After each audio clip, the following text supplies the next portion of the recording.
Before we dive into this story, a brief content warning. This presentation delves into themes of psychological mystery, unsettling events, and the potential for intense situations within the wilderness. Listener discretion is advised. The first sign that something was profoundly wrong in Redwood National Park wasn't a growl in the dark, or a lost hiker's desperate scream carried on the wind. It was the silence, an unnatural, suffocating quiet that descended the day Ethan Hayes reappeared.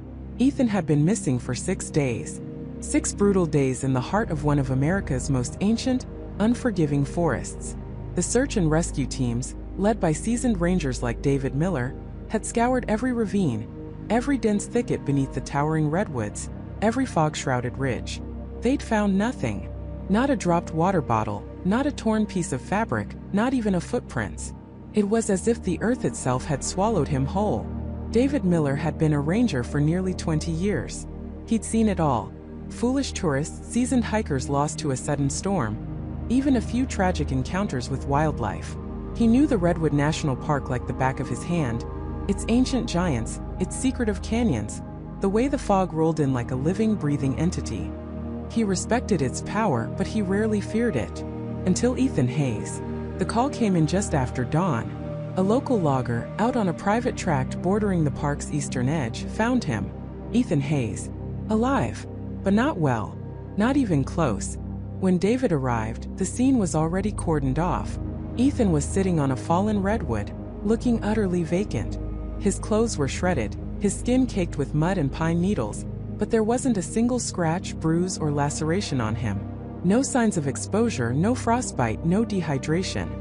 It was a miracle, everyone agreed, but a deeply disturbing one. His eyes were the worst part.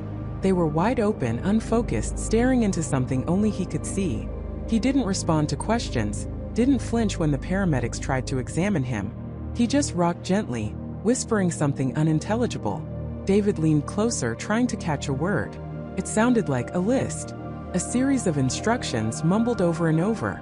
"Ethan," David tried, his voice calm, professional. "Can you tell us what happened?" Ethan's head tilted, just slightly, and for a split second, his eyes met David's. There was no recognition, no fear, no relief. Just a profound, unsettling emptiness. Then he went back to his rhythmic rocking and whispering. Jessica Chun, one of David's most reliable junior rangers, stood beside him, a worried frown etched on her face. "He's been like this since they found him, David. Medics say he's physically fine, but psychologically he's gone." Michael Vance, the park superintendent, arrived, his face grim. "Any idea where he was, David?" "We checked the GPS on his phone. It was dead, found near the trailhead where he started. No signal for miles beyond that point anyway." David shook his head. No tracks, no sign of a camp.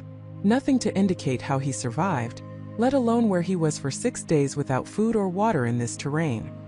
He looked at Ethan again, the whispering growing just a hair louder. And whatever he went through, it broke him. Over the next few days, Ethan Hayes became a medical enigma.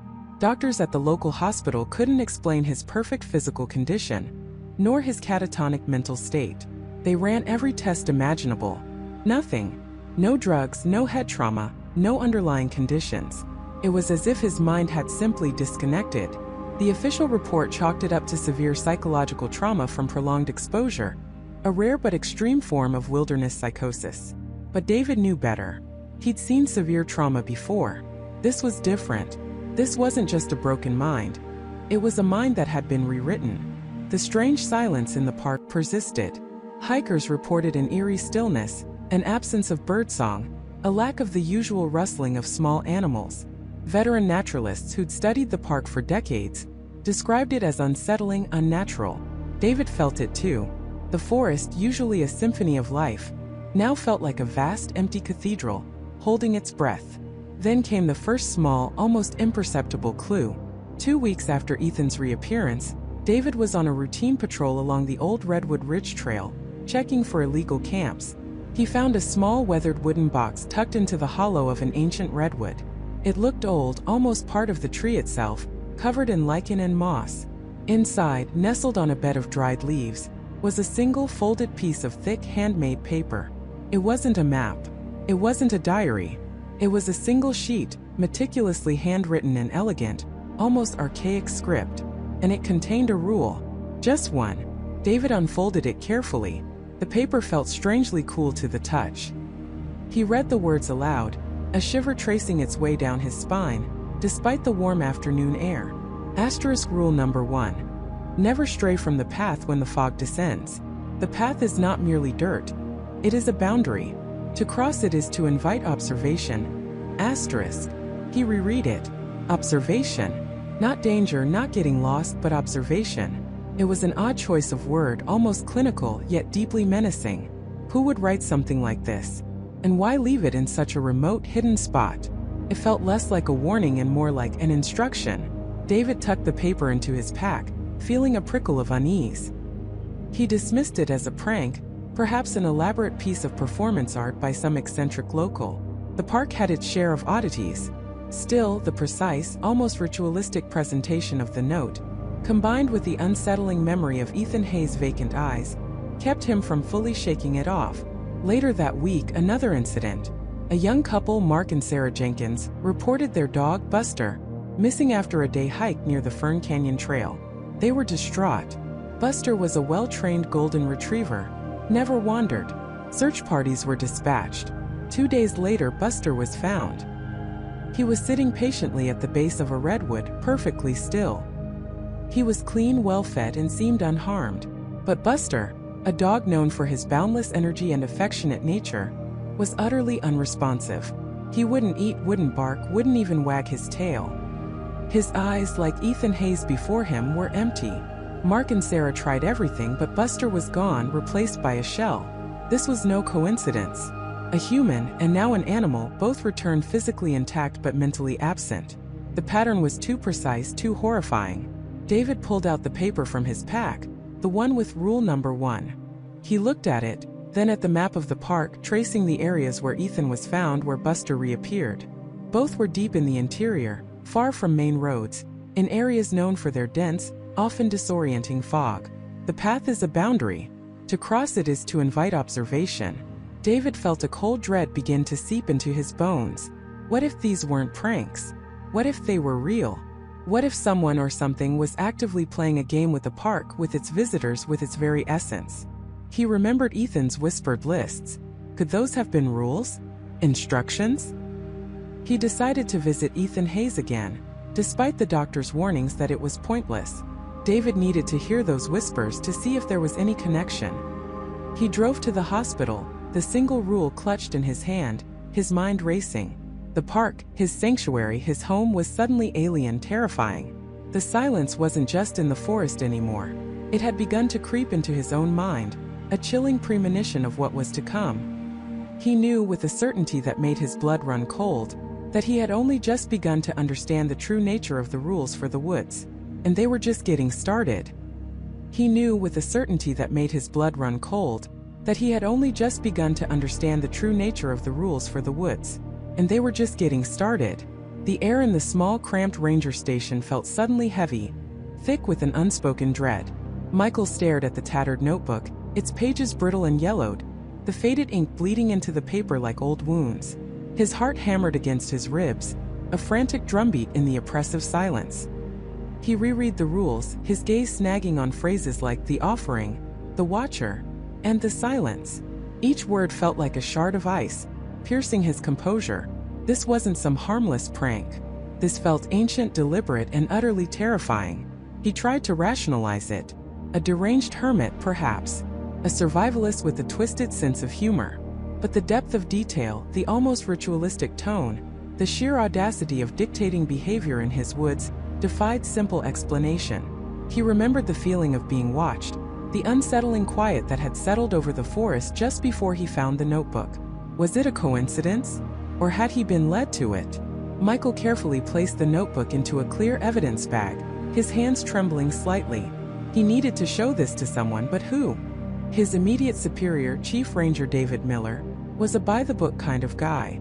David would see a strange, old notebook and probably dismiss it as a relic from some local eccentric, or worse, chastise Michael for wasting time on a non-issue. Yet, Michael couldn't shake the feeling that he'd stumbled upon something profoundly significant, something that could unravel the very fabric of safety he thought the park provided. He decided to keep it to himself for now. He wanted to do some preliminary research to see if there were any old legends, unsolved disappearances, or peculiar incidents in the park's history that might align with these rules. He spent the rest of the night hunched over his desk, the glow of his laptop illuminating his strained face. He scoured archived park reports, local newspaper clippings, and online forums dedicated to regional folklore. Nothing concrete. No mention of the Watcher or any specific set of rules. Just the usual reports of lost hikers, occasional animal attacks, and the general dangers of wilderness. But as he dug deeper, a pattern began to emerge, subtle at first, then increasingly stark. There were an unusual number of disappearances in a specific, remote section of the park, the very section where Michael had found the notebook. Not just lost hikers found later, but people who simply vanished without a trace. And many of these incidents, he noted with a growing chill, occurred not long after sunset, or involved individuals who had veered significantly off established trails. Rule 1. Never stray from the path after dusk. Rule 2. Always bring an offering for the Watcher. The hairs on Michael's arm stood on end. He tried to dismiss it as confirmation bias, a natural tendency to find patterns where none existed. But the sheer volume of unexplained disappearances in that particular area, coupled with the eerily specific instructions in the notebook, gnawed at him. He felt a cold knot tighten in his stomach. What if these rules weren't just a guide, but a set of instructions for survival, or perhaps, for something far more sinister? The next morning, the sun did little to dispel the gloom that clung to Michael. He went about his daily duties, checking trails, interacting with visitors, but his mind was elsewhere, replaying the words from the notebook. Every rustle in the leaves, every distant bird call, seemed to carry a new, unsettling meaning. He felt a constant prickle on the back of his neck, the sensation of being observed. He knew it was paranoia, a side effect of his discovery, but it felt agonizingly real. Later that afternoon, a call came in from the main station. A young woman, Emily Carter, had been reported missing. Her car was found at the trailhead for the Whispering Pines Loop, a challenging multi-day hike that snaked deep into the very section of the park where Michael had found the notebook. Emily was an experienced hiker, known for her meticulous planning, but she hadn't checked in with anyone for over 24 hours. Her family was frantic. Chief Miller assigned Michael to lead the initial search party. "She probably just took a wrong turn, Michael," David said, his voice reassuring, though his eyes held a flicker of concern. "Or maybe she's just enjoying the solitude a bit too much. But we need to find her quickly." As Michael geared up, his gaze fell on the evidence bag containing the notebook, tucked away in his locker. He hesitated, then grabbed a small, smooth river stone from his desk. He slipped it into his pocket, an offering for the Watcher. He scoffed at himself, but the irrational compulsion was strong. He was going into the woods, into the heart of where the rules seemed to hold sway. He wasn't taking any chances, however absurd. The search began with a team of rangers and volunteers. Michael felt a strange duality as he walked the familiar trails.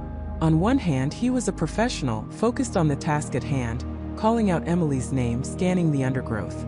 On the other, a chilling narrative played in his mind, dictated by the rules. Never stray from the path after dusk. Emily's car had been there for over a day. Had she been out there overnight? They followed the trail for several hours, finding no sign of Emily. As dusk began to settle, painting the sky in hues of orange and purple, a heavy fog rolled in, thick and sudden, swallowing the familiar landmarks.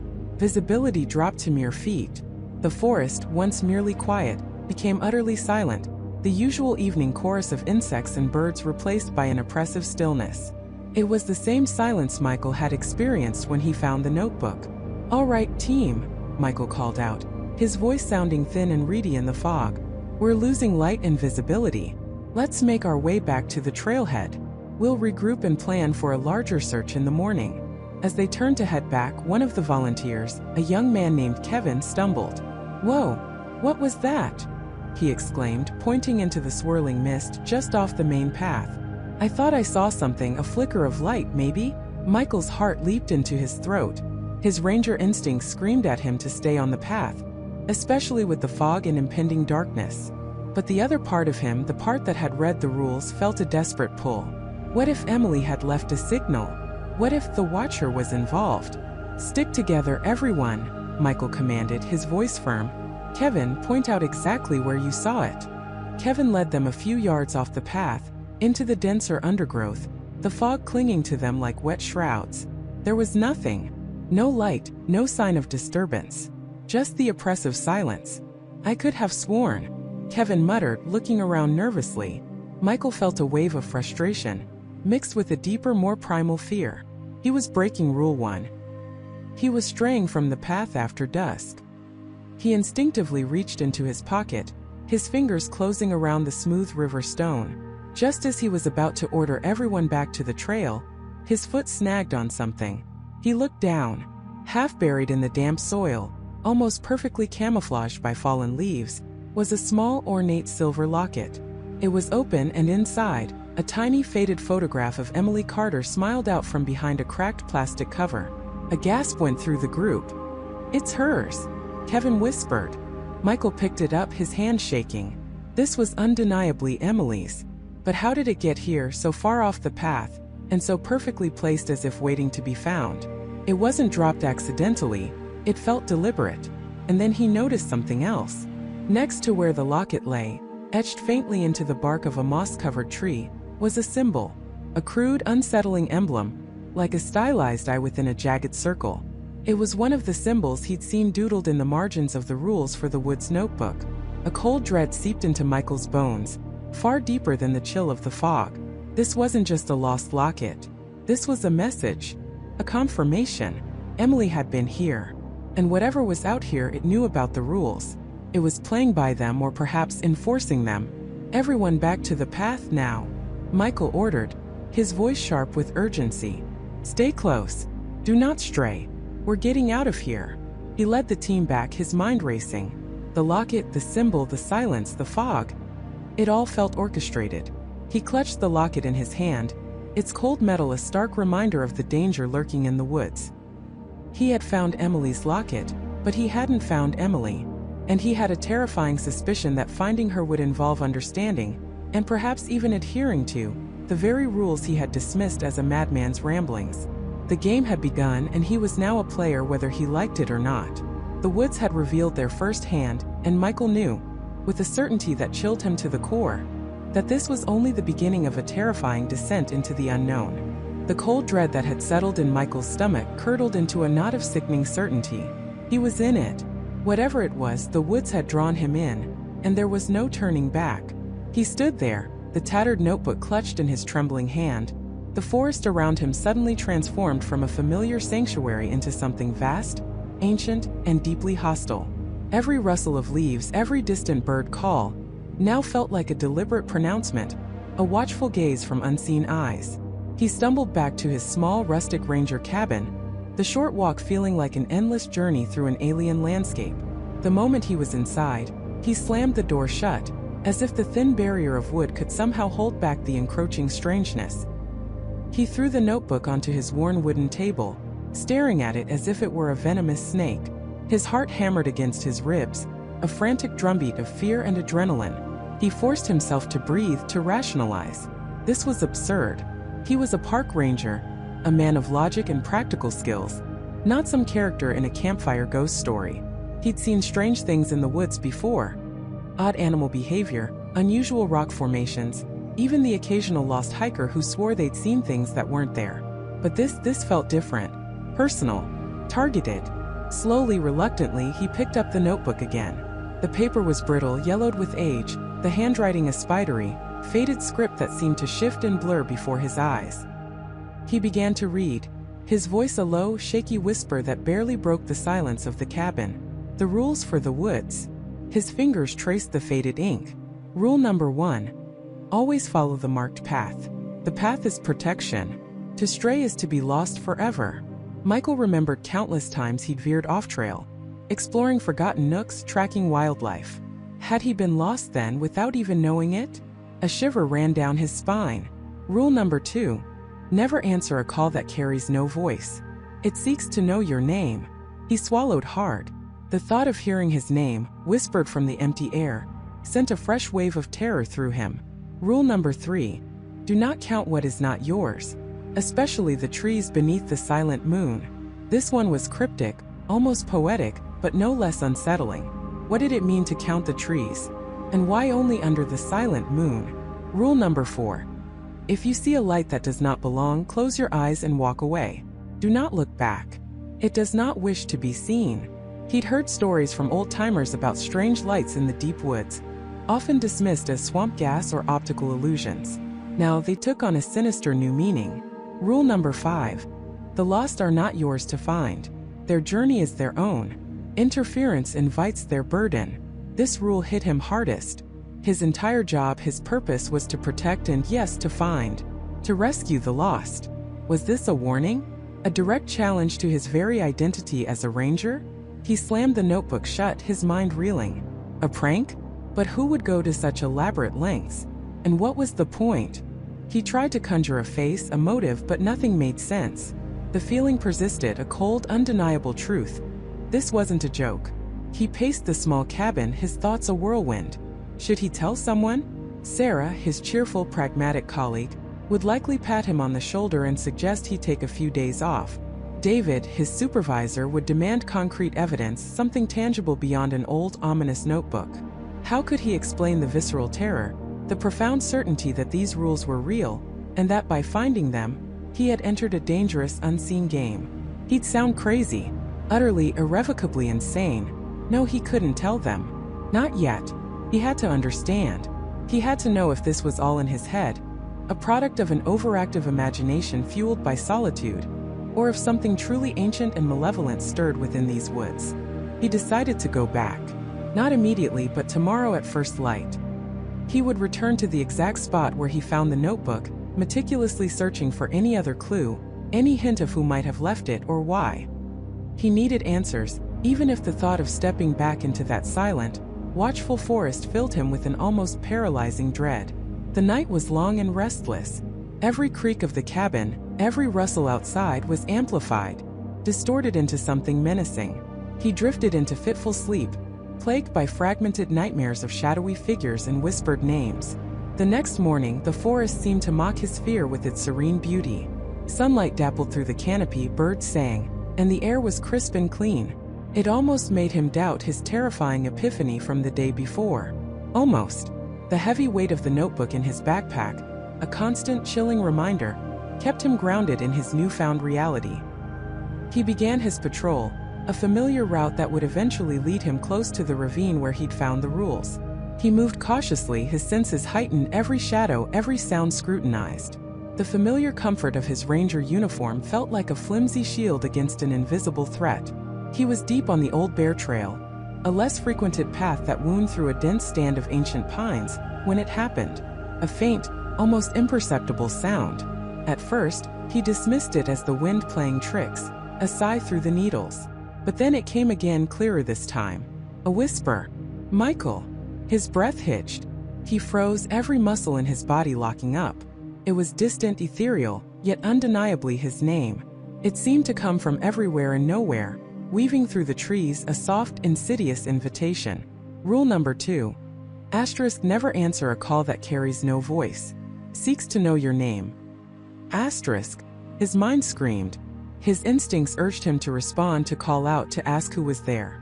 But the rule, etched into his memory, held him captive. He squeezed his eyes shut for a moment, gripping the straps of his backpack so tightly his knuckles turned white. His heart hammered against his ribs, a frantic drum against the silence. He forced himself to breathe, to move, one foot in front of the other. He kept walking, his gaze fixed straight ahead, refusing to turn, refusing to acknowledge the chilling whisper that still seemed to hang in the air around him. The forest, once a source of peace, now felt like a vast, living entity, pressing in on him, testing him. He walked faster, a cold sweat breaking out on his brow, not daring to look back, not daring to let his fear show. The whisper didn't repeat, but its echo resonated deep within him, a chilling confirmation that the rules were not just words on paper, they were a living, breathing warning. He eventually reached the ravine, his body humming with residual adrenaline. The spot where he found the notebook looked utterly unremarkable, just rocks, moss, and fallen leaves. He scoured the area, his eyes darting over every inch of ground, every crevice. Nothing. No other notebooks, no footprints, no sign of human activity.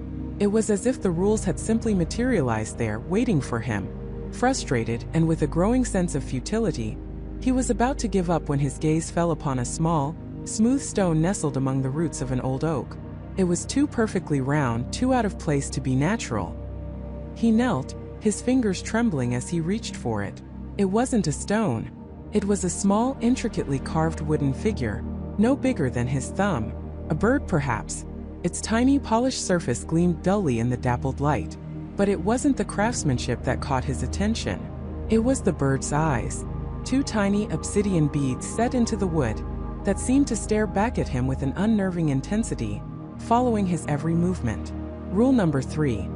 Asterisk: do not count what is not yours, especially the trees beneath the silent moon. Asterisk. He hadn't counted anything, but he had found something that was clearly not his.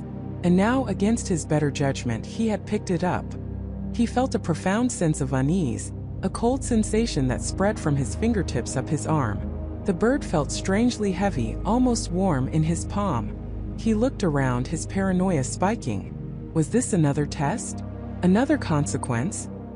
He dropped the carved bird as if it had burned him, scrambling backward. It landed silently on the moss, its tiny dark eyes still seemingly fixed on him. Michael stared at it, then at the vast, indifferent forest, then back at the bird. He felt a profound shift within him. The woods were not just playing a game, they were actively responding.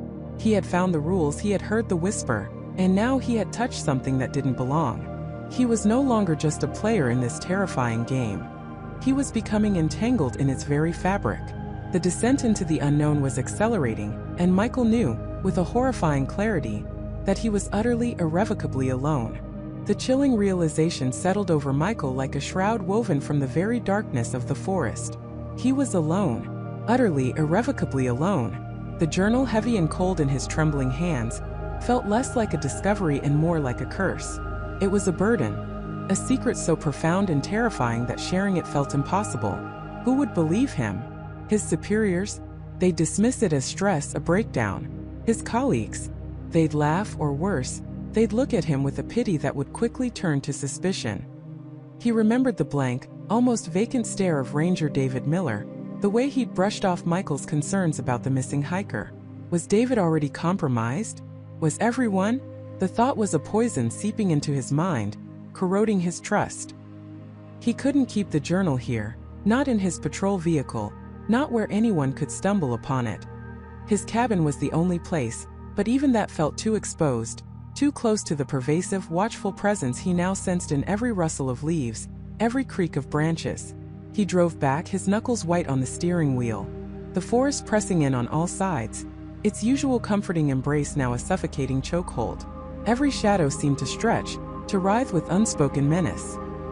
He kept glancing in his rearview mirror, half expecting to see something following him, something ancient and patient. Back at his small, isolated cabin, he worked quickly, his movements jerky with adrenaline. He pulled up a loose floorboard near the hearth, a spot he discovered years ago but never had a reason to use.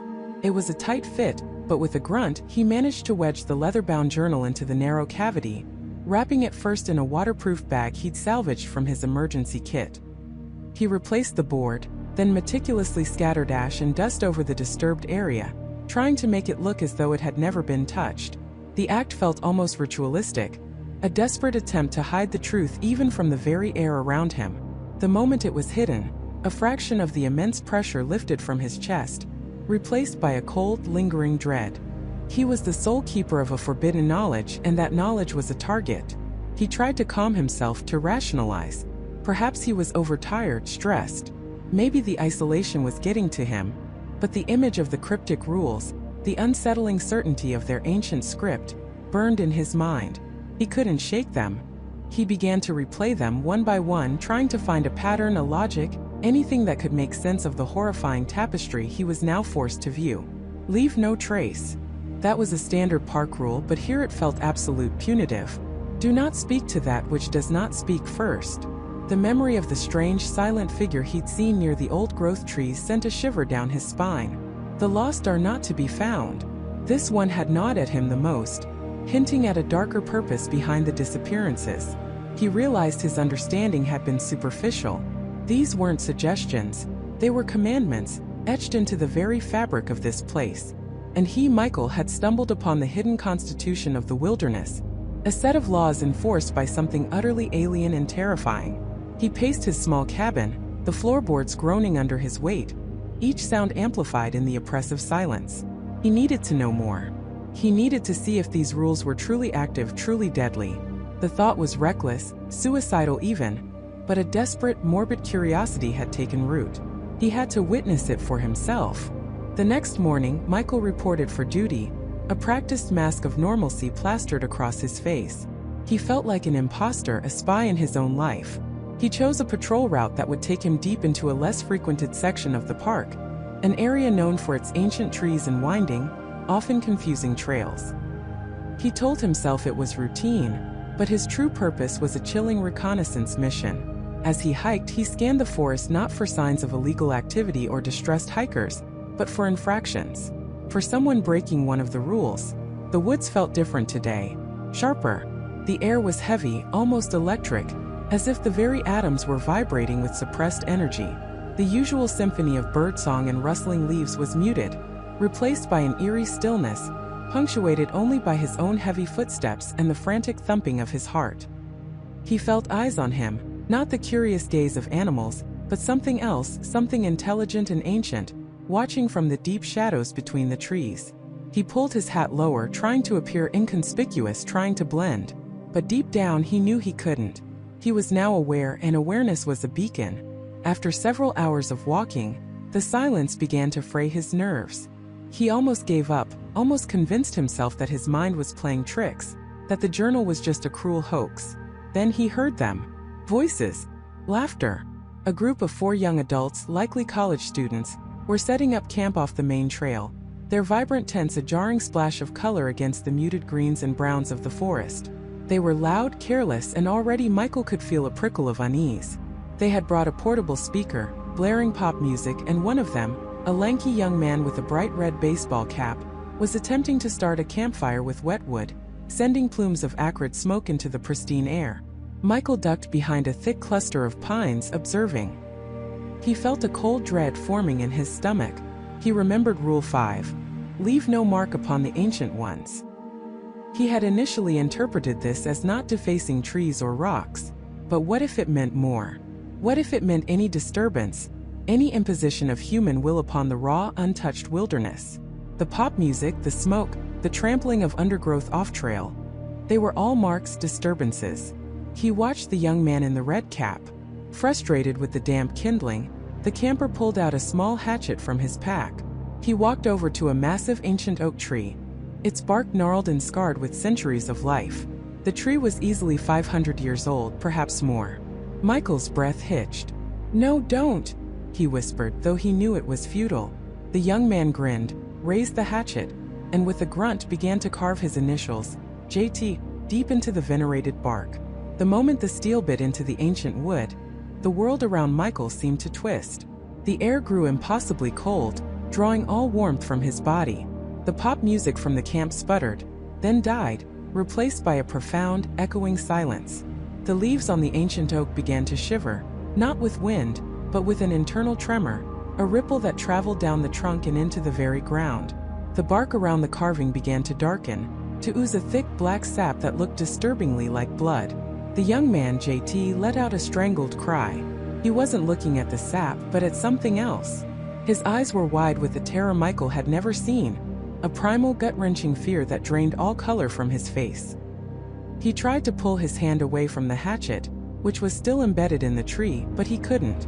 It was as if his hand was fused to the handle. The ripples in the bark intensified, forming into grotesque, almost skeletal patterns around the carving. The tree itself seemed to contract, its massive trunk appearing to suck inward, like a giant ancient lung exhaling. JT screamed then, a raw, piercing sound of pure agony and incomprehension. His body began to contort, his limbs twisting at impossible angles as he was pulled, slowly, inexorably, into the very wood of the tree. His red cap fell to the forest floor unnoticed. His companions, frozen in their camp, could only watch in horrified silence. Michael, hidden behind the pines, felt his own mind buckle. He saw JT's face, contorted in a final soundless scream, before his entire body, with a sickening squelch, vanished into the ancient oak. The hatchet, still clutched in his now invisible hand, remained for a moment, then also sank into the tree, leaving only a fresh, impossibly deep wound in the bark, and a faint, lingering scent of ozone and something metallic. The silence that followed was absolute, heavier than any Michael had ever experienced. The other campers were paralyzed, their faces ghostly white, eyes wide with the impossible horror they had just witnessed. Michael, however, didn't stay to watch their reaction. He turned and ran, a guttural cry tearing from his own throat. He ran blindly, crashing through undergrowth, his lungs burning, his legs screaming in protest.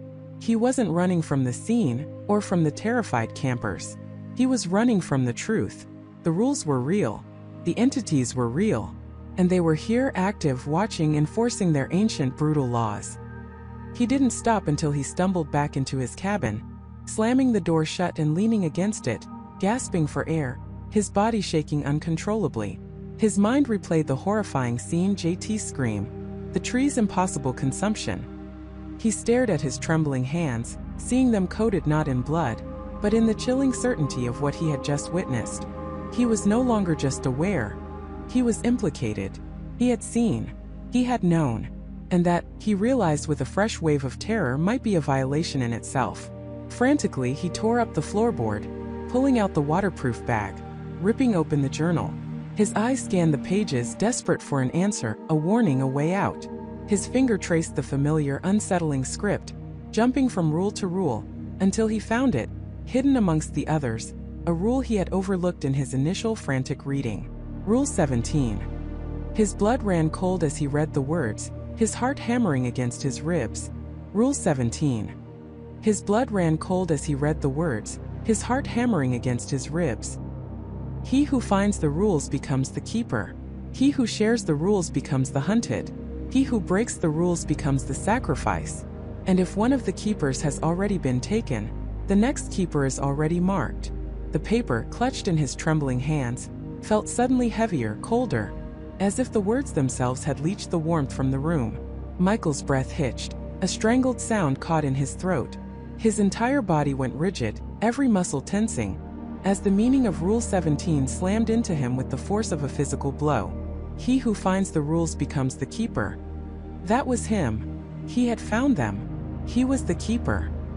He who shares the rules becomes the hunted. A chilling wave of isolation washed over him. He couldn't tell David. He couldn't tell anyone. To speak of these rules, to show them to another living soul, would condemn them or himself or both. The thought of reaching for the dead phone, of trying to contact David, now felt like a death sentence. He who breaks the rules becomes the sacrifice.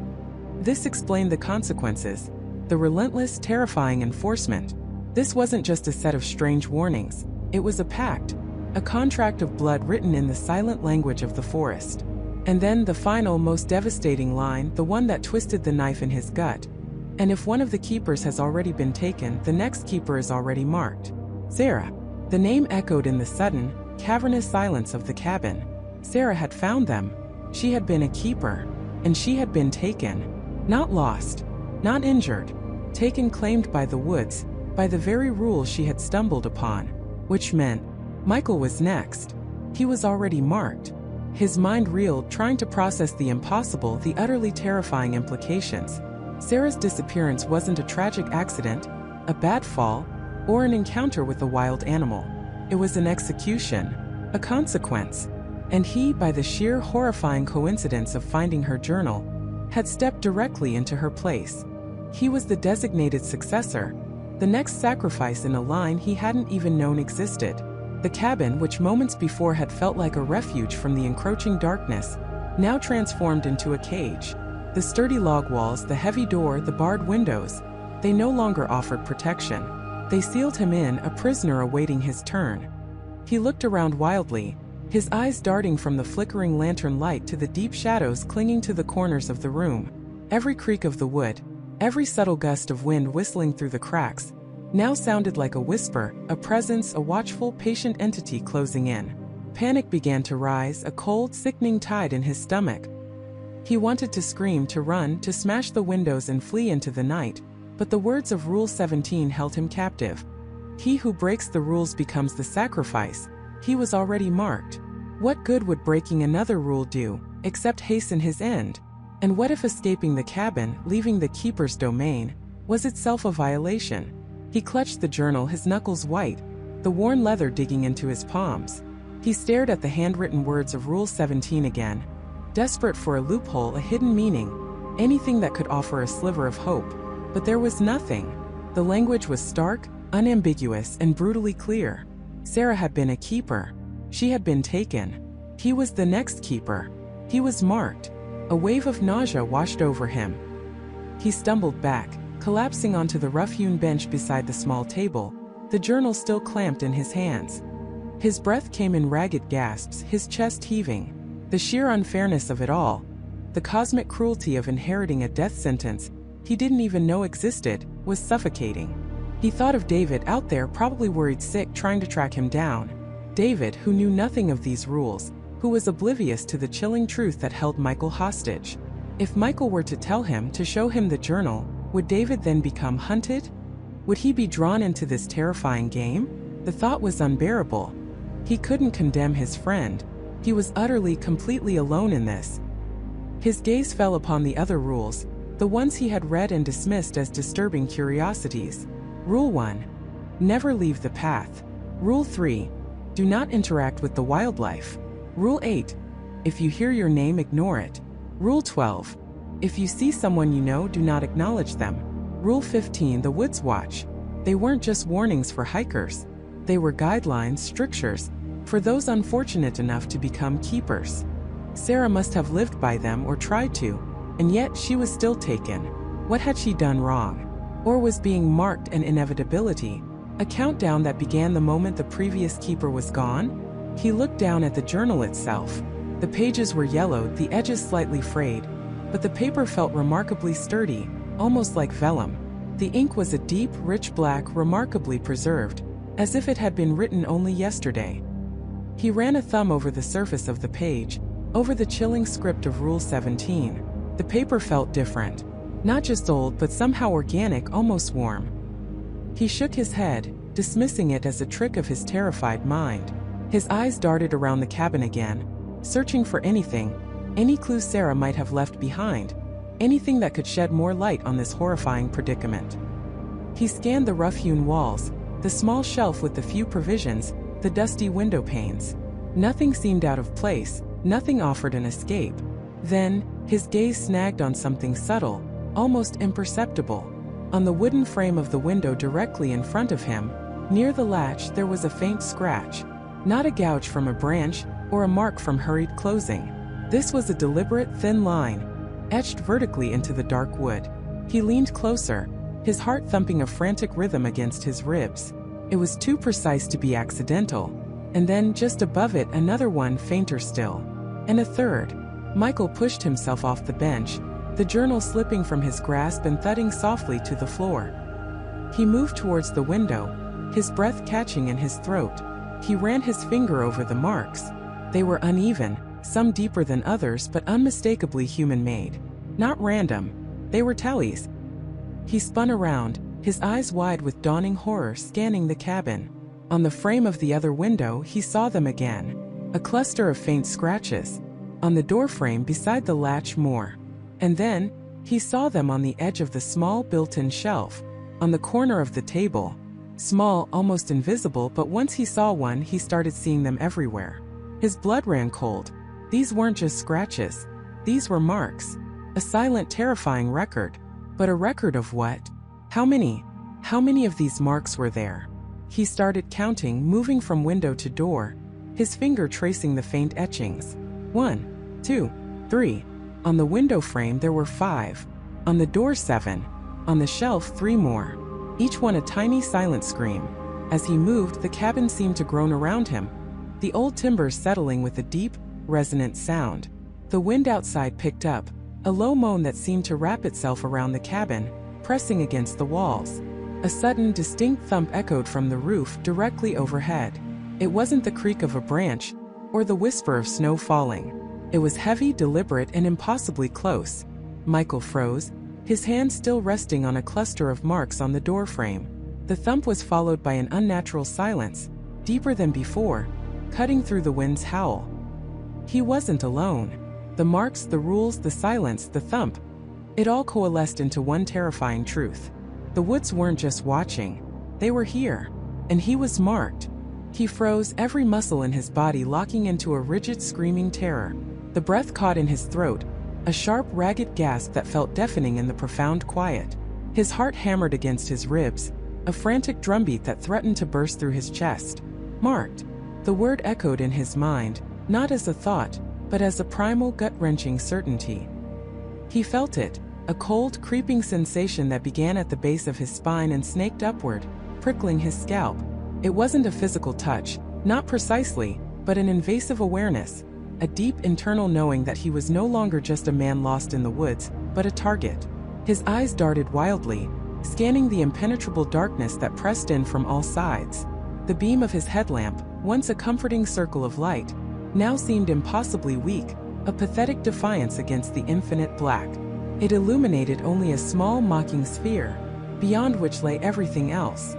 He strained his ears, desperate for any sound, the rustle of leaves, the snap of a twig, the distant cry of an owl. Anything but this oppressive, soul-crushing silence that felt like a physical weight, pressing down on him, suffocating him. It wasn't just an absence of sound. It was an active force, a vacuum that swallowed even the whisper of the wind that had been howling moments before. He tried to take a step, to move, to run, but his legs felt like lead rooted to the spot. A wave of dizziness washed over him, and he swayed, catching himself on a rough tree trunk. The bark scraped against his gloved hand, a small, welcome pain that momentarily grounded him in reality. This wasn't a hallucination. This wasn't exhaustion. This was real. The air itself felt thick, heavy with an unseen presence, a pressure that squeezed his lungs. He could almost taste it, a faint, earthy tang, overlaid with something else, something metallic and acrid, like old blood and ozone. He remembered the rules, the ancient, faded script in the journal. Rule 7. Do not disturb the stillness. He had called out. He had broken the stillness. Had he, or had the stillness been broken for him, by whatever had left the marks, by whatever had caused that sickening thump? He squeezed his eyes shut for a fraction of a second, then forced them open. He couldn't afford to lose sight, even if there was nothing to see. A flicker at the edge of his peripheral vision. He whipped his head around, the headlamp beam cutting through the darkness, but there was nothing. Just the endless, tangled undergrowth, the skeletal branches of trees reaching like grasping claws into the black sky. His heart gave a painful lurch. He wasn't seeing things. He felt it. A sensation of being watched, not from a single point, but from everywhere at once. 1,000 unseen eyes boring into him, dissecting him. He fumbled for his radio, his fingers clumsy with fear. He had to call for help. He had to get out. The small, familiar device felt like a lifeline in his trembling hand. He flipped open the cover, pressed the transmit button and brought it to his lips. This is Ranger Michael Vance, Sector Gamma 7. Does anyone copy? Over. He waited, breath held, listening for the reassuring crackle of a reply. Nothing. Just the dead air, the insidious silence mocking him. He tried again, shouting into the mic, his voice hoarse with desperation. Emergency. I repeat, this is an emergency. I need backup, immediate extraction. Does anyone copy? Still nothing. The radio was dead. No static, no hiss, no sign of life. It wasn't just out of range. It felt like it had been silenced. Like everything else. A cold dread seeped into his bones. This wasn't just a technical malfunction. This was intentional. Whatever was out there, it wasn't just observing, it was actively isolating him, cutting off his connection to the world, to safety, to hope. He dropped the radio, the clatter on the forest floor shockingly loud in the profound quiet, then immediately regretted it. The sound seemed to ripple outwards, a beacon in the darkness. He instinctively crouched, pressing himself against the rough bark of the tree, trying to make himself small, invisible. His breath hitched, ragged and shallow. He could feel the cold radiating from the earth, seeping through his clothes, but it was nothing compared to the icy terror that gripped his soul. The marks. He thought of the strange symbols etched into the trees, the ground, everywhere he had seen them. Were they a map? A warning? A countdown? And then he remembered the sensation from earlier, the deep, unsettling chill that had settled on his shoulder. He reached up, his gloved hand brushing against the fabric of his jacket, then his skin beneath. There was nothing visible, no physical brand, no tattoo. But he felt it, a faint, persistent coldness on his left shoulder blade, an unnatural chill that permeated his skin, reaching inwards. It felt like an imprint, a ghostly touch, a silent declaration. He was marked. He slowly, cautiously peered around the tree trunk. The darkness felt denser now, almost tangible. He could almost imagine shapes moving within it, indistinct, shifting forms that dissolved the moment his light touched them. His mind screamed at him to run, to flee, to put as much distance between himself and this place as possible. But another part of him, the ranger, the trained professional, knew that running blindly in the dark, disoriented and terrified, was a death sentence. He needed a plan. He needed to understand. He forced himself to think, his brain struggling through the fog of fear. The journal, the rules, they were his only connection to whatever this was. He reached into his pack, his fingers fumbling for the worn leather-bound book. He pulled it out, the pages fluttering in his shaking hands. He had to find something, anything that made sense. His headlamp beam danced across the ancient script. Rule 1, respect the boundaries. He had done that, hadn't he? He was within his patrol zone. Rule 2, do not take what is not yours. He hadn't taken anything. Rule 3, never stray from the path. He had, but only to investigate the anomaly. Was that enough to warrant this? Rule 4, silence is observed. He had observed it until he hadn't. Rule 5, the watchers are not to be seen. His blood ran cold. The watchers? Was that what was out there? Were he the watcher or the watched? He flipped pages frantically, his eyes scanning for answers, for a loophole, for a way out. His gaze snagged on a passage, not a rule but a chilling addendum, scrawled in a different hand, barely legible. It seemed newer, fresher than the others, almost a warning. Asterisk, when the stillness breaks and the marks appear, know that the reckoning has begun. The woods will claim what is owed, and those who are marked become the offering. Asterisk. The words burned into his mind, searing away any lingering doubt. Offering. He was the offering. The implication hit him with the force of a physical blow, knocking the air from his lungs. This wasn't a warning, it was a prophecy, a declaration of his impending doom. A sound, not a rustle, not a snap, but a low guttural exhalation, incredibly close. It wasn't human. It was deep, resonant, and carried with it the faint metallic tang he had noticed earlier, now stronger, more distinct. It was the sound of something large, something breathing slowly, deliberately, just beyond the reach of his light, just outside his sight. He could feel the vibration of it, a subtle tremor in the very ground beneath his feet. He pressed himself tighter against the tree, his whole body trembling uncontrollably. His heart was a frantic drum, a desperate rhythm against the silence. He clamped a hand over his mouth, trying to stifle the ragged gasps that threatened to escape. He could hear it again, closer this time. A slow, deliberate dragging sound, like something heavy being pulled across the forest floor, punctuated by the soft, wet thump he had heard before. It was circling him. The realization was a fresh wave of terror. It wasn't just there. It was moving with purpose, closing the circle, tightening the noose. He could feel its presence on his right now, then his left, then directly behind the tree he clung to. He could almost feel its breath on his neck, cold and stale. He was trapped. There was nowhere to run, nowhere to hide. His ranger training, his survival instincts, his very will to live, were being crushed under the immense, unseen weight of this ancient, malevolent presence. The woods had opened their maw, and he was falling in. The world spun, not around him but within him. Michael's feet were still planted on the damp earth, yet he felt an impossible lurch, a sickening drop that resonated deep in his gut, like falling from a great height without ever leaving the ground. The air, already heavy with the scent of pine and decay, thickened further, becoming a viscous, suffocating blanket that pressed against his lungs. He gasped, but the breath caught in his throat, tasting like cold ash. The trees around him, moments ago familiar sentinels of the forest, twisted and writhed in his vision. Their ancient bark seemed to ripple, their branches reaching, not just toward the sky, but at him like skeletal fingers grasping for purchase. The deep shadowed greens of the canopy bled into unnatural purples and sickly yellows, as if the very light of the world was being filtered through a bruise. He instinctively tried to take a step back, to create distance from this sudden impossible distortion, but his legs felt like lead.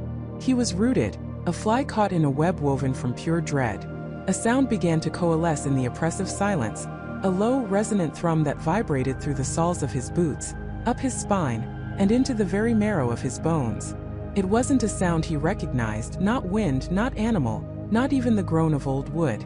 It was deeper, older, a primordial hum that spoke of geological time and forces beyond human comprehension. It was the sound of the woods breathing, and that breath was cold, ancient, and utterly indifferent to his existence.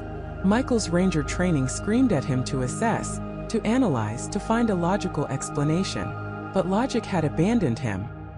His compass, which he'd instinctively pulled from his belt, spun wildly, the needle a frantic blur, utterly unmoored from magnetic north. The GPS on his wristwatch had gone dark, the screen a blank, mocking void. The radio clipped to his pack was dead, emitting only a faint, static hiss that morphed into something akin to a whisper, then a sigh, then a choked sob. He ripped it off, throwing it to the ground, the sound of its impact strangely muffled, swallowed by the suffocating quiet. Panic, cold and sharp, began to claw at his composure. He tried to call out, "Hello? Is anyone there?" But his voice was thin, reedy, swallowed by the vastness of the forest that now seemed to stretch into an infinite shifting maze. The hum intensified, filling his head, pressing against his eardrums until he thought they might burst. He clapped his hands over his ears, but the sound was internal now, resonating from within his own skull. His eyes darted wildly, searching for anything familiar, the path he had followed, the distinctive rock formation, the faint outline of the cabin. But everything had blurred. The trees formed an impenetrable wall, each one identical, yet subtly wrong, their bark seeming to shift and undulate like living flesh. Shadows deepened impossibly, coalescing into indistinct shapes at the edges of his vision, forms that seemed to watch him with an ancient, patient malevolence. He squeezed his eyes shut, trying to clear the horrifying hallucination, but when he opened them, the world was even more distorted. The ground beneath him felt spongy, yielding, as if he stood on a giant, moss-covered lung that slowly inhaled and exhaled. Then a flicker, a brief, almost imperceptible flash of something in the gloom.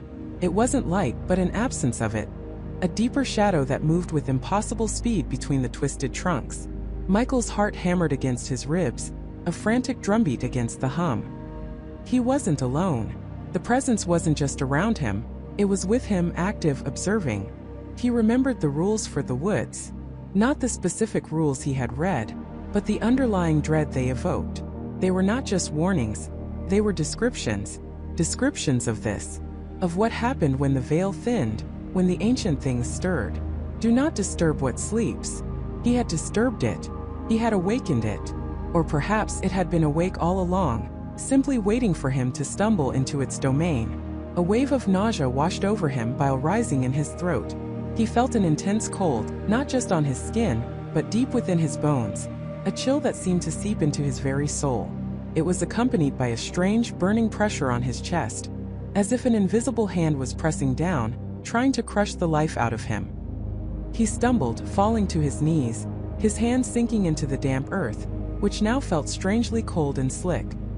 He tried to push himself up, to crawl, to run, but his muscles refused to obey.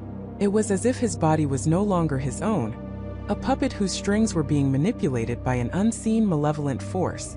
He could feel it, a subtle pull, a gentle tugging sensation, drawing him deeper into the heart of the forest, into the impossible darkness that now seemed to radiate from every tree.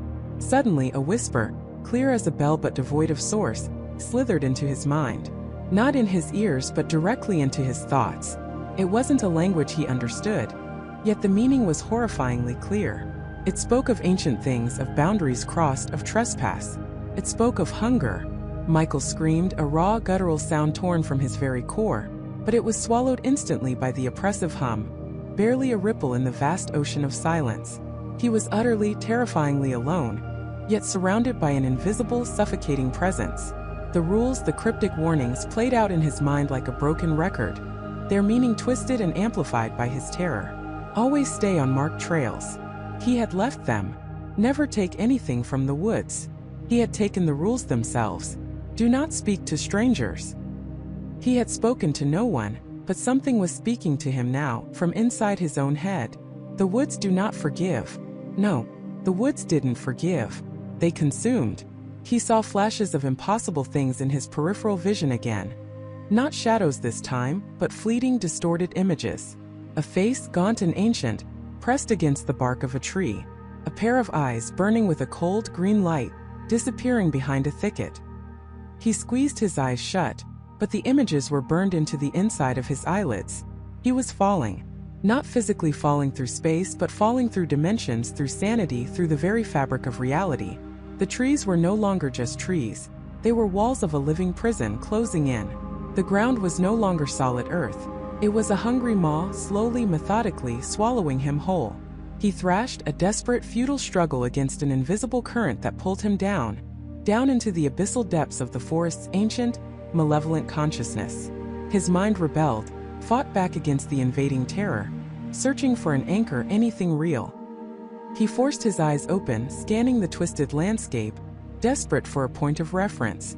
And then, through the shifting, blurring chaos, he saw it. A faint, almost imperceptible glimmer. Not light, not shadow, but a distinct lack of distortion. A small square shape, half buried in the leaf litter. It was the notebook, the rules for the woods. He had dropped it in his frantic panic. With a surge of renewed, desperate energy, he lunged for it, his fingers scraping against the cold, damp earth. The hum intensified, a furious roar in his head, as if the woods themselves were enraged by his attempt to cling to something tangible, something that might offer a way out. He managed to grasp the worn leather cover, pulling it towards him, his fingers trembling as they traced the faded gold lettering. The moment his skin touched the notebook, the oppressive pressure on his chest eased, ever so slightly. The hum in his head didn't vanish, but it receded, becoming a distant, angry growl. The unnatural colors in the trees faded, replaced by the familiar, if still deeply shadowed, greens and browns. The ground no longer felt like a living, breathing entity, but the silence that replaced the hum was just as terrifying. It was an absolute, suffocating void, devoid of even the rustle of leaves or the chirping of insects. And in that silence, Michael heard a new sound, one that chilled him to his core, because it was unmistakably human. A low, mournful sob, echoing from somewhere deep within the forest, a sound of profound, inconsolable grief. And it wasn't his own. The low, mournful sob cut through the oppressive silence like a shard of ice, piercing Michael's ears and burrowing directly into his very bones. It was raw, unconsolable, a sound born of a grief so profound it felt ancient, echoing not just from the trees, but from the very earth beneath his feet. And it wasn't his own. He froze, every muscle in his body locking up. His breath hitched in his throat, a cold knot forming in his stomach. For a moment his mind tried to rationalize it: a deer, a trick of the wind, a sound of the deep woods he hadn't identified before. But the sound was unmistakably human. A woman's sob, perhaps, or a child's, racked with a sorrow that resonated with something primal within him. His first instinct was to bolt, to run as far and as fast as he could from whatever tormented soul was out there. But then the ranger in him kicked in, a professional duty overriding the sheer terror. Someone was in distress, deep in the wilderness, possibly lost, possibly hurt. He couldn't just leave them. Not Michael. Not when he was the only human for miles. He swallowed hard, the taste of fear metallic on his tongue. He had to go to it. He had to. Carefully, slowly, he turned his head, straining his ears. The sob came again, a little softer this time, but no less heartbreaking, seeming to drift from a dense thicket of spruce and hemlock, slightly to the left of the cabin, further into the untamed forest. It wasn't coming from the cabin itself, but from deeper, where the light barely penetrated even at midday. Taking a deep, shaky breath, Michael began to move. Each step was deliberate, cautious, his senses hyper-alert. The crunch of dry leaves under his boots seemed deafeningly loud in the sudden, eerie quiet that now enveloped the woods, an unnerving silence that had replaced the mournful cries. He stopped, listening intently. Was it gone? Had he imagined it? Then a faint, almost imperceptible whisper of a sound reached him again. A fragile, broken sigh carried on a breath of wind. It was drawing him in, pulling him deeper into the verdant maze. The forest floor grew softer here, thickly carpeted with moss and centuries of fallen pine needles. The air grew colder, heavier, laden with the scent of damp earth and decaying wood, and something else, a faint, almost imperceptible sweetness, like fading wildflowers. He pushed through a curtain of low-hanging branches, their needles brushing against his face like phantom fingers. The trees grew closer together, their ancient trunks forming a dense, almost impenetrable wall. He felt a growing sense of claustrophobia, a tightening in his chest. This part of the woods felt different, older, imbued with a palpable sense of melancholy.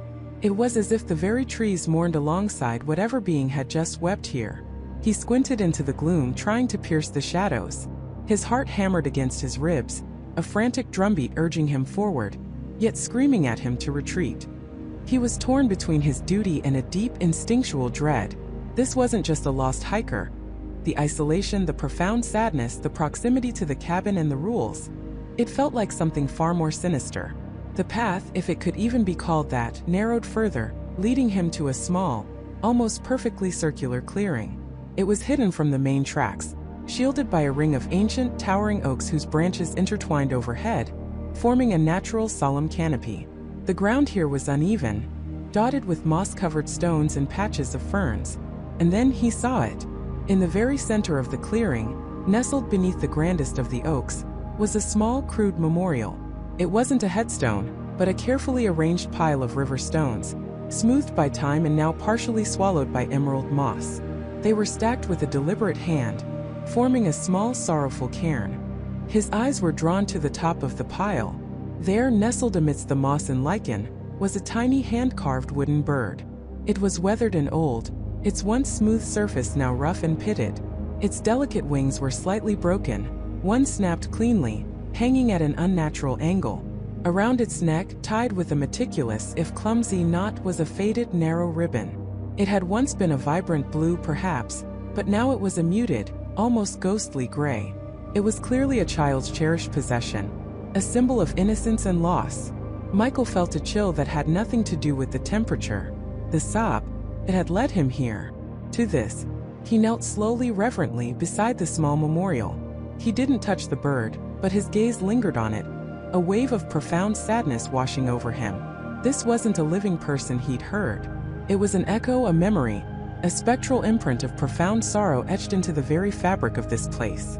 The grief was so palpable, so heavy, it felt as though he could reach out and touch it. The wooden bird, the broken wings, the faded ribbon. It all spoke of a child, a loss, a profound, inconsolable tragedy. And then a memory surfaced from the depths of his mind, a rule from the ancient book. Rule 3. Never harm the flight song weaver. A cold dread tightened its grip around his heart. Could this small broken bird be a flight song weaver? Had someone, perhaps the cabin's occupant, lost a loved one who was represented by this very bird?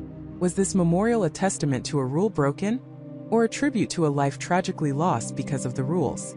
His eyes scanned the stones, searching for any other clue.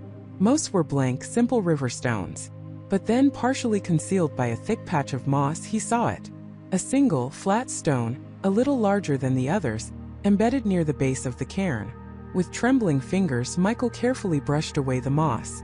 Beneath it, crudely but clearly carved into the stone, was a single word. Elara. The name hit him with the force of a physical blow. Elara. A name. Not just a lost child, but a child. Someone specific. The grief here was intensely personal. The cabin's occupant wasn't just living in isolation. They were living with immense loss, a profound, enduring sorrow that permeated every fiber of this hidden clearing. Had the rules played a part in this loss?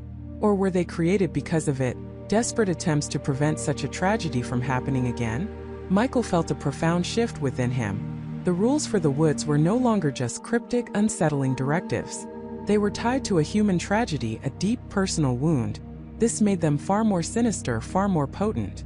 He felt the weight of Alara's sorrow, a chilling empathy that transcended time and space. The forest wasn't just a place of danger. It was a place of ghosts, of lingering pain, of a past that refused to be forgotten. He stood up slowly, his legs stiff, his mind reeling. He needed to get back to the cabin. He needed to re-examine everything with this new context.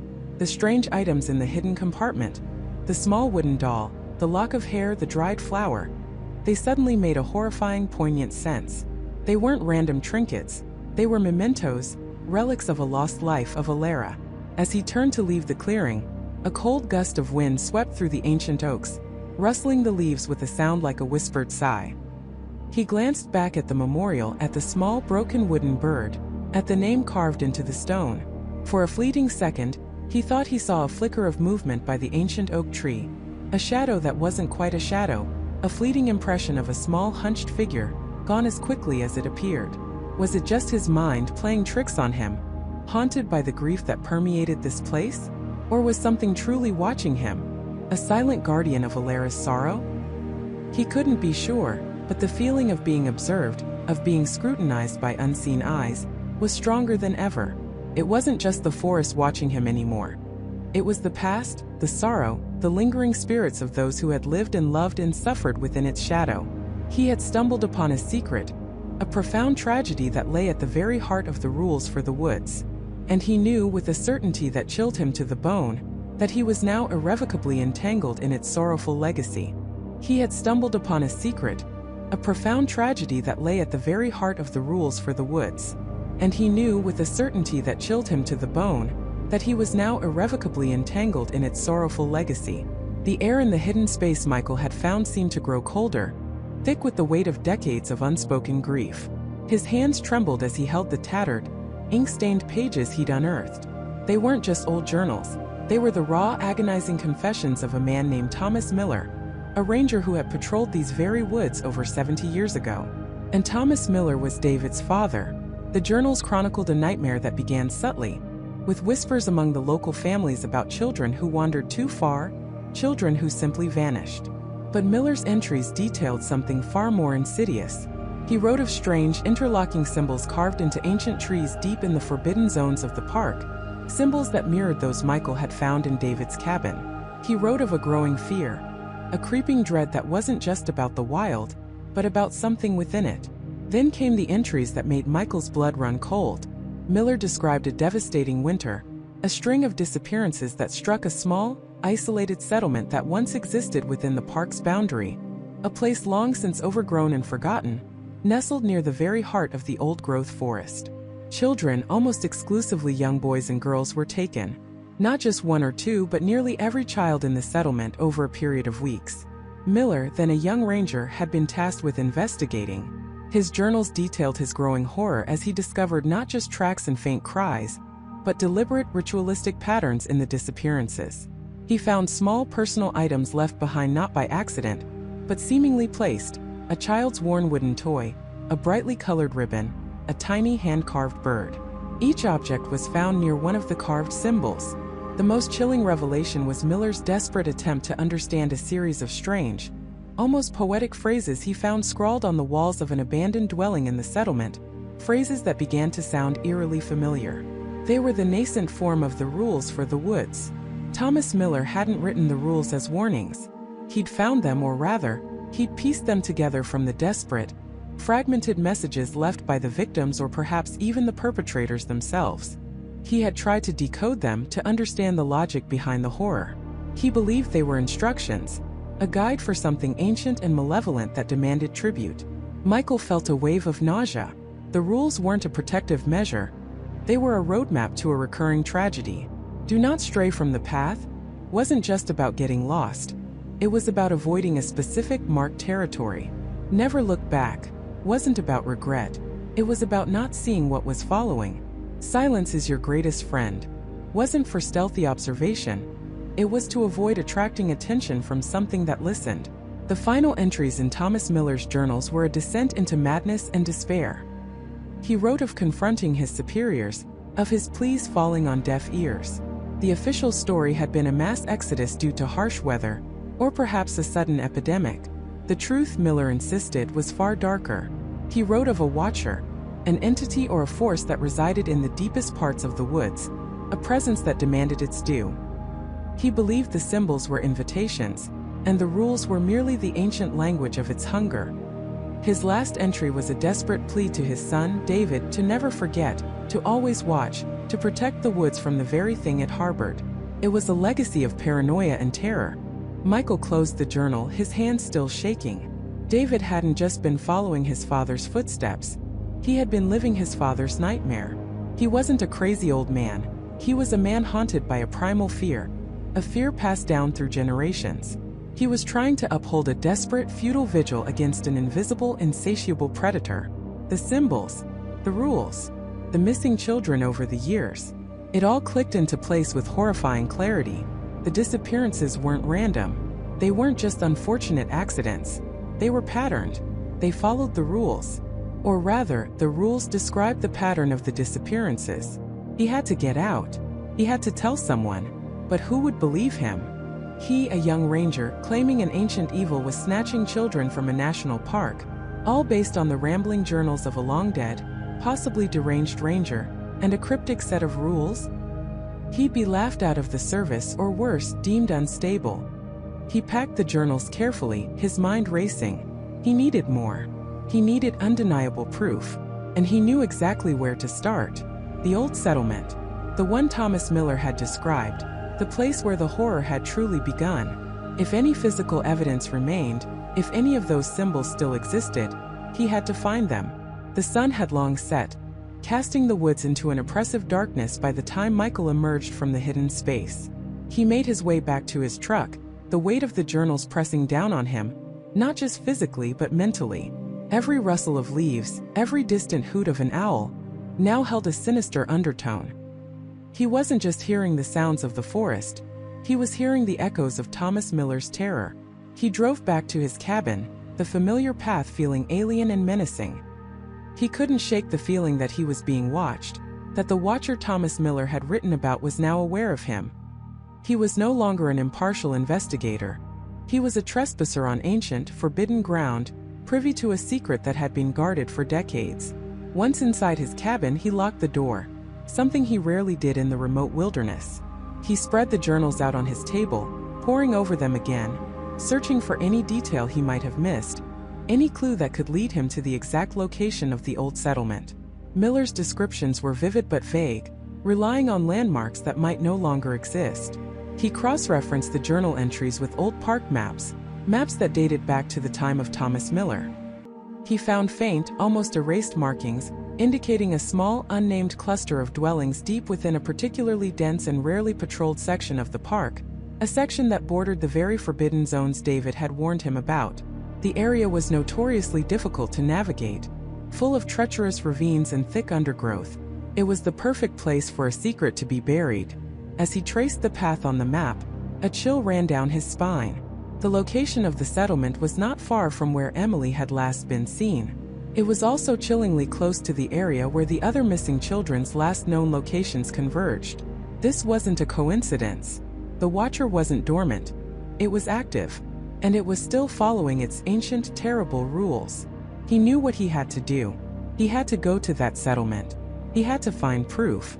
But he also knew that going there meant entering the heart of the very danger David had tried to keep contained, the very horror Thomas Miller had succumbed to. He was walking into the mouth of the beast, guided by the very rules that defined its existence. He spent the rest of the night preparing, meticulously packing his gear. A powerful flashlight, a compass, a satellite phone, emergency rations, and a first aid kit. He also packed something he hadn't considered bringing into the woods before. A small, sturdy hunting knife. Not for defense against animals, but against the chilling possibility of something else. Sleep was impossible. Every shadow seemed to writhe. Every creak of the cabin floor sounded like footsteps. He kept rereading Miller's final, desperate words, the plea to David, the warning about the Watcher. The entity wasn't just a legend. It was a hungry, patient presence. As dawn broke, painting the sky with streaks of orange and purple, Michael felt a grim resolve settle over him. Fear still gnawed at him, but it was overshadowed by a fierce determination. He wouldn't let this legacy of tragedy continue. He wouldn't let Emily become another entry in Thomas Miller's forgotten history. He would confront the Watcher, or whatever it was, face its rules, and bring this darkness into the light, no matter the cost. He stepped out of his cabin into the cold morning air, and headed towards the deepest, most forgotten part of the woods, the place where the rules were truly born, and where they continued to claim their victims. He was going to the old settlement, to the heart of the sorrowful legacy. He moved with a grim determination, the rising sun barely piercing the dense canopy above, leaving the forest floor in a perpetual eerie twilight. The path, if it could even be called that, was overgrown, reclaimed by nature's relentless embrace. Twisted roots snaked across the ground like grasping fingers, and ancient, moss-covered stones hinted at a forgotten past, a time when human feet had trod these ways with purpose. But that purpose had long since faded, leaving behind only the cold echo of desperation. Every snap of a twig, every rustle in the underbrush, sent a shiver down his spine. The air grew heavy, thick with the scent of damp earth and decay, but also something else, a faint metallic tang like old blood or rust. Michael felt an oppressive weight settling on his shoulders, a silent gaze that seemed to follow his every move, not from any physical presence, but from the very trees themselves, from the shadows that clung to their gnarled trunks. This wasn't just a part of the park. It was a different world, a place where the veil between what was and what had been felt impossibly thin. Hours blurred into an agonizing march. His water ran low, his muscles ached, but Michael pushed on, driven by the chilling certainty that he was nearing his destination. Then, through a sudden break in the trees, he saw it. Not a grand ruin, not a sprawling town, but a scattering of broken stone foundations, almost entirely swallowed by the encroaching forest. This was it, the old settlement. What little remained spoke volumes of hardship and abandonment. A collapsed stone chimney, its bricks blackened by countless fires, stood like a lonely monument. A few sagging wooden beams, rotting and covered in fungi, marked where walls once stood. The faint outline of a path, now just a shallow depression in the earth, led to what might have been a communal well, now choked with weeds and stagnant water. It was a ghost town, not just devoid of life, but seemingly drained of its very essence, leaving behind a hollow ache that permeated the air. Michael moved slowly, cautiously, his senses on high alert. He wasn't looking for survivors but for answers. He started sifting through the debris, carefully moving fallen branches and crumbling stones. The silence here was profound, deeper than any he'd ever experienced in the wild. It wasn't the peaceful silence of nature, but a heavy, watchful quiet, the kind that precedes a scream. He found the first clue near the largest foundation, what might have been the meeting house or the first settler's cabin. Buried beneath a layer of soil and tangled roots, he unearthed a small iron-bound chest. It was rusted shut, but with the help of his multi-tool, he managed to pry it open. Inside, wrapped in oilskin that had barely preserved its contents, was a collection of brittle handwritten pages. A journal. The script was faded, the ink bleeding in places but legible. The first entries spoke of hope, of a new life in the wilderness, a community built on shared dreams. The names were common, familiar: David, Emily, Thomas, Sarah. They had come seeking freedom, a place to call their own, far from the growing cities. But as Michael turned the pages, the tone shifted. The entries grew shorter, more frantic. References to dwindling supplies, an unusually harsh winter, and then a creeping dread. "The woods are watching," one entry read, penned by a woman named Eleanor. "They take what they are owed. We must appease them." Michael's heart hammered in his chest. Appease them? This was it. The origin. Further entries detailed the gradual descent into a desperate, almost ritualistic existence. The settlers had faced something unspeakable, not just starvation or disease, but a pervasive, malevolent presence within the woods that slowly picked them off. One by one, people vanished. Livestock disappeared. Crops failed, not due to blight, but as if the very earth refused to yield its bounty. In their terror, a man named Thomas, a self-proclaimed elder, had begun to interpret the whispers of the woods, creating a set of guidelines, rules they believed would protect them. Do not speak ill of the forest.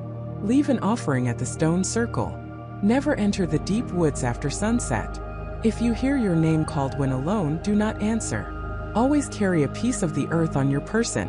These weren't just superstitions. They were born from observation, from the patterns of misfortune that befell those who defied them. The journal described how, initially, adherence seemed to work. The disappearances slowed. A sense of false security settled. But then the rules began to evolve, to demand more. "The woods demand silence now," Eleanor wrote, her hand trembling across the page. "Thomas says we must not speak of the lost. To speak their names is to call the attention of the hungry spirits. To remember them is to defy the forest's will." Then came the chilling revelation. The rules were not merely a means of protection, but a pact, a desperate bargain. The settlers, facing insurmountable odds, had collectively agreed to a form of living sacrifice.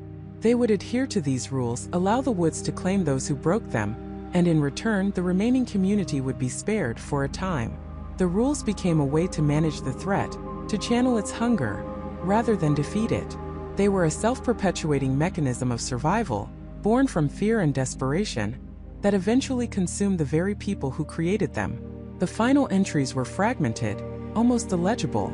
Eleanor described the gradual madness that descended upon the remaining few.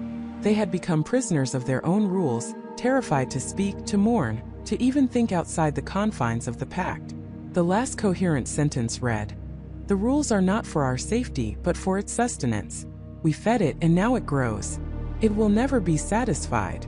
Michael dropped the journal, his hands shaking. The rules for the woods weren't some ancient, mystical curse, or a random set of dangers. They were the desperate, dying screams of a community that had inadvertently created a living, self-aware entity, a parasitic intelligence that fed on adherence, on fear, and on the consequences of its own broken tenets. It had started as a means to survive, but it had become the architect of their doom, trapping their lingering despair in a cycle of obedience and punishment. The entity wasn't just a force. It was the accumulated trauma, the collective sacrifice, the echo of every broken spirit from this forgotten settlement.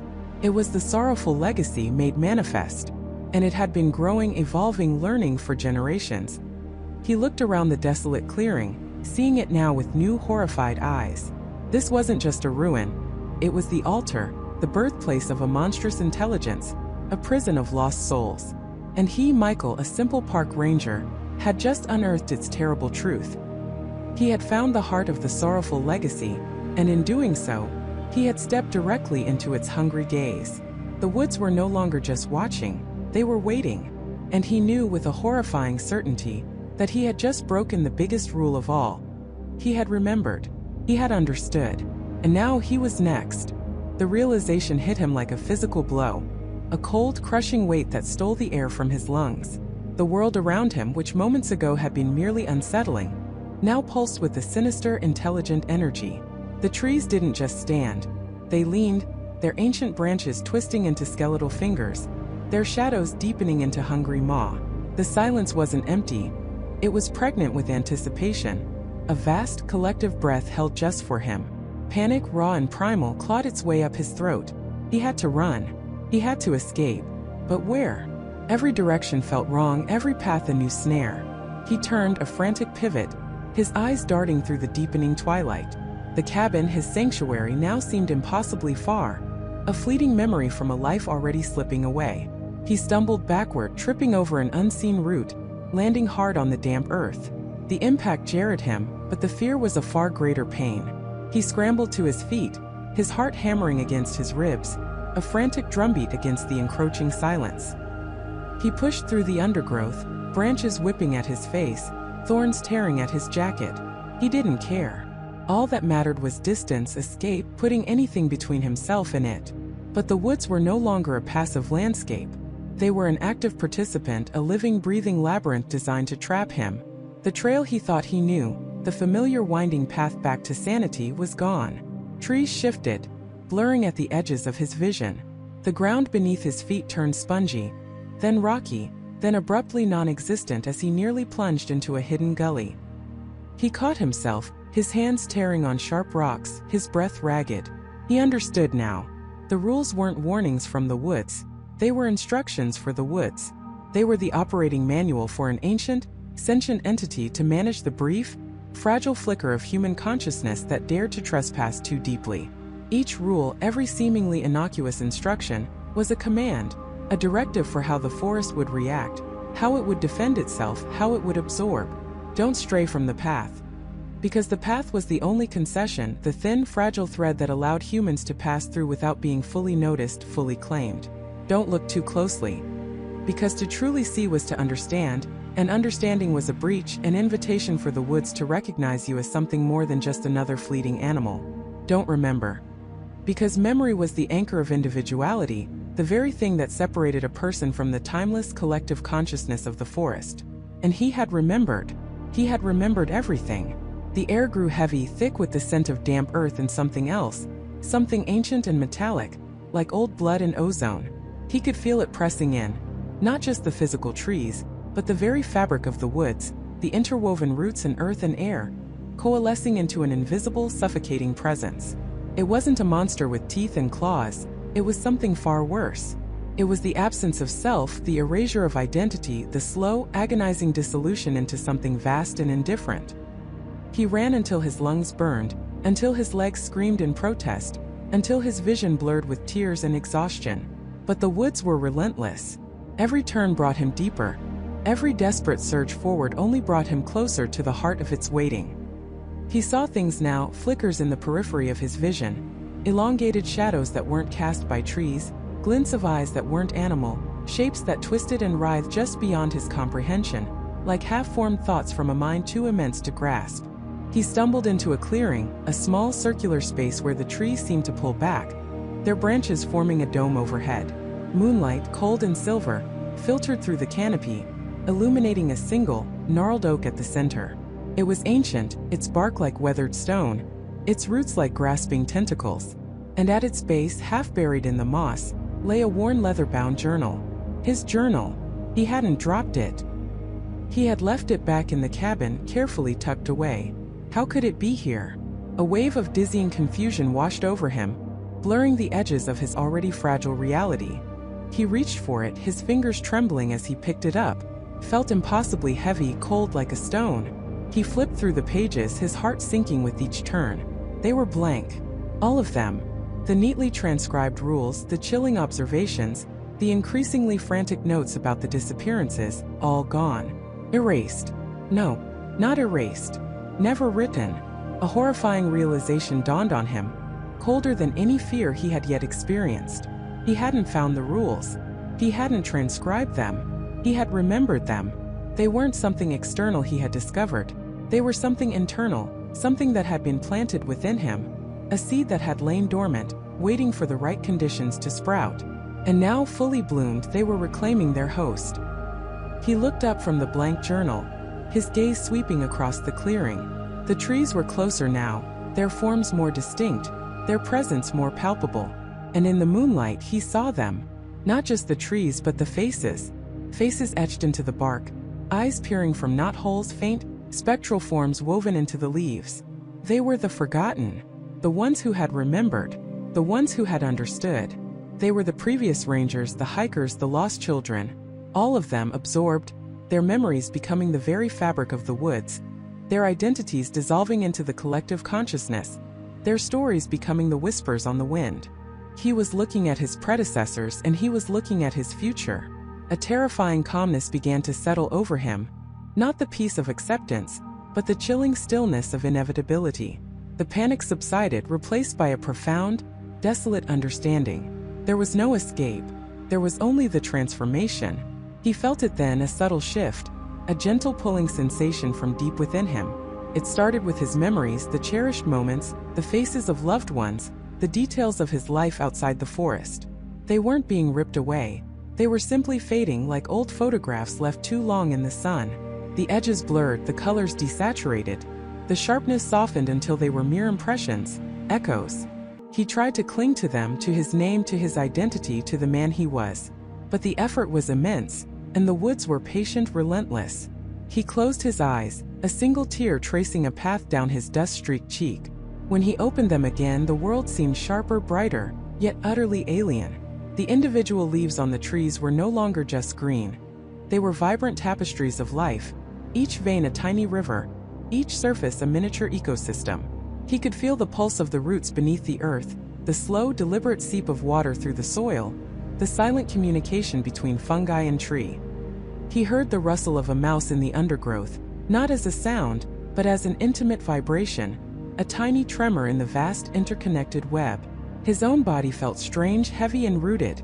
His skin felt like bark, his fingers like twigs. He tried to move, but his limbs responded slowly, sluggishly. The old oak in the center of the clearing seemed to beckon, its ancient presence a gravitational pull. He took a step, then another, drawn towards it, not by his own will, but by something far older, far more powerful. As he reached the tree, he felt a profound sense of coming home, a horrifying alien sense of belonging. His hands, still human but feeling less so, reached out and pressed against the rough bark.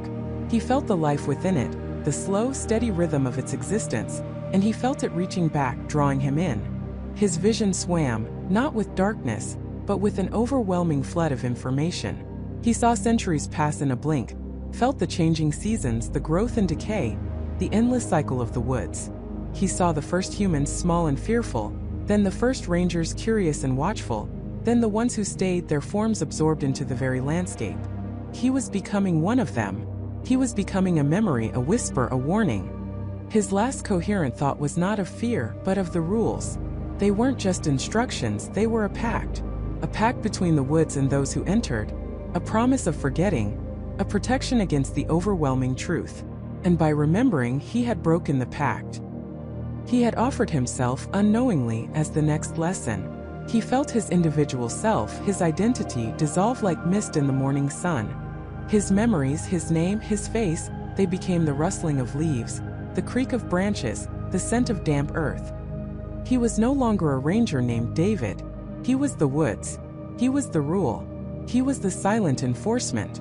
Sometimes, late at night, when the moon hangs heavy and full over the national park, a new ranger, perhaps a young woman named Emily on her first solo patrol, might find herself drawn to a particular ancient oak tree.